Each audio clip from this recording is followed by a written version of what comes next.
Pemirsa, PT Indika Energi telah melantai di Bursa Efek Indonesia sejak Juni 2008. Rekan Julita Telombanua akan menyampaikan berbagai infografik untuk Anda. Silakan Julita. Baik, terima kasih Rudi. Pemirsa, Indika Energi menjadi salah satu emiten yang sahamnya terus dicermati para pelaku saham sejak IPO 13 tahun lalu. Kita simak datanya. Kita lihat pemirsa, PT Indika Energi Tbk kodenya adalah IND atau INDI, IPO sejak 11 Juni 2008, masuk ke papan utama, bidang usahanya adalah pertambangan, masuk ke sektor energi, subsektornya minyak, gas, dan batu bara. Kemudian industrinya adalah batu bara, subindustrinya adalah produksi batu bara. Dan selanjutnya pemirsa, kita lihat siapa saja yang memegang saham dari PT Indika Energi Tbk ini. Nah, ini adalah PT Indika Inti Investindo yang memiliki 37,79% saham. Kemudian ada PT Teladan Resources yang memiliki 30,65% saham. Kemudian di sini masyarakat memiliki 31,42% saham. Adapun saham Treasury 0,14%, kemudian dimiliki perorangan ada 0,19% dimiliki oleh Agus Lasmono. Kemudian juga masih dari saham milik perorangan ada Richard Brusnes memiliki 0,02%. Indra Cahya Basuki memiliki 0,03%. Masih dari perseorangan memiliki 0,02%, yaitu Arsyad Rashid, kemudian Aziz memiliki 0,02% saham juga.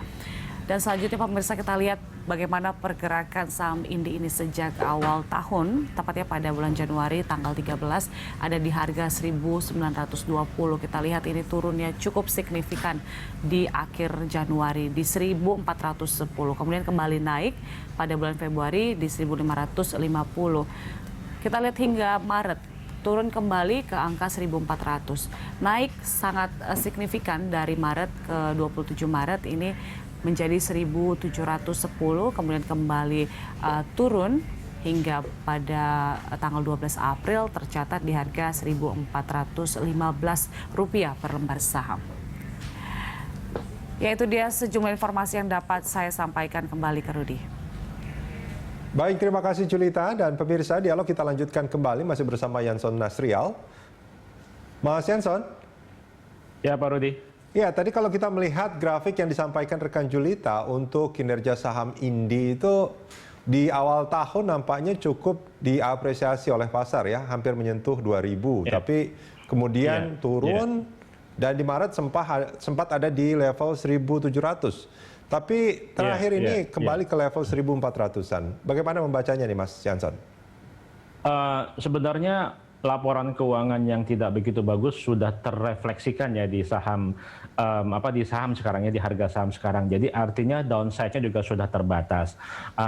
Kenapa juga downside sudah terbatas? Karena kalau kita lihat sekarang kan terjadi supply chain shock ya, yang mengakibatkan terjadinya kekhawatiran inflasi, karena memang di tahun kemarin itu banyak industri batubara itu yang under investment, Pak Rudi. Nah, jadi artinya ketika ada permintaan sudah mulai recovery di awal tahun 2021 itu membuat gejolak harga batubara cukup lumayan tinggi. Nah, itu yang membuat harga saham berbasis batubara di kuartal pertama 2021 itu cukup apresiasi harganya juga cukup tinggi gitu ya. Jadi artinya kalau kita lihat di tahun 2021 dengan ekspektasi harga batubara yang sudah mulai pulih kembali dibandingkan dengan 2020 secara year on year itu bisa mungkin meningkat, bisa terjadi apresiasi harga sekitar 20-25%. Itu setidak-tidaknya bisa mendongkrak kinerja Indika Energi ya di 2021 gitu. Jadi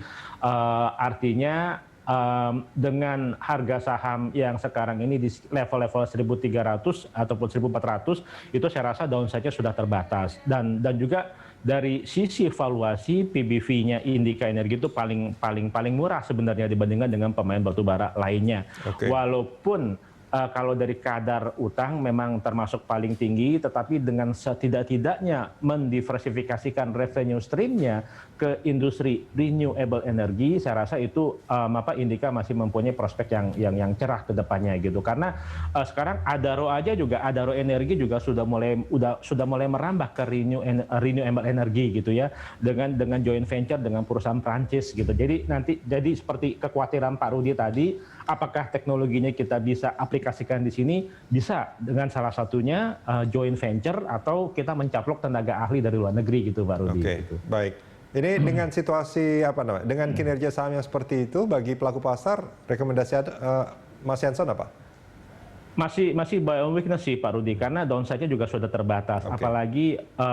Apalagi juga PMI ya, Purchasing Manager Index, manufaktur secara global itu juga sudah mulai pulih kembali. Oke. Jadi artinya permintaan batu bara pun juga sudah mulai pulih. Dan itu juga terrefleksikan di harga batu bara di awal tahun 2021 juga sudah mulai ada peningkatan kinerja harga batu bara. Jadi itu setidak-tidaknya menolong average selling price-nya coal ya di sektor batubara. Jadi setidaknya menolong pendapatan ataupun laba bersih dari Indika Energi di tahun 2021. Support resisten sampai akhir tahun kira-kira bergerak di level berapa, Mas? Buy and weakness di level-level antara 1.300 sampai 1.320 dengan target itu di 1.850 Pak Rudi. Baik. Mas Jansen Nasrial, terima kasih banyak sudah bersama kami di pagi hari ini.